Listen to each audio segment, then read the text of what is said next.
According to attorney-at-law Peter Champagne, a state of emergency is an option open to the government to stem a possible upsurge in cases of the coronavirus in Jamaica.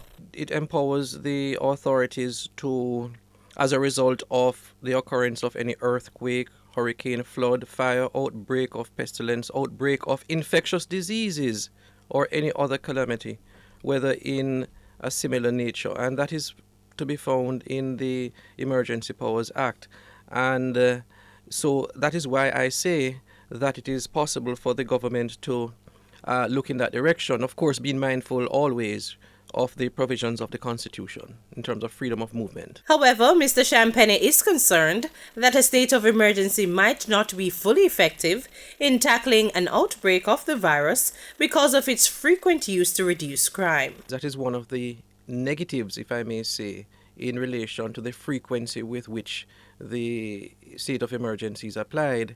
You apply it so often that it really is not having the effect. You reach a point of diminishing returns in all regard in terms of the fundamental importance of it and all of that. So I appreciate the point that you're making, and it is a real concern.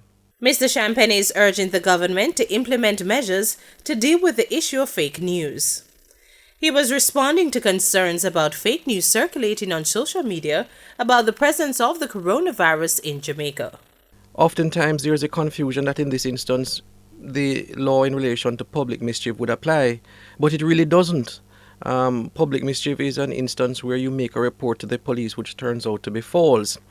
It's not governed, therefore, in terms of misinformation in the instance case by any legislation. And I think that the government is going to have to look at that.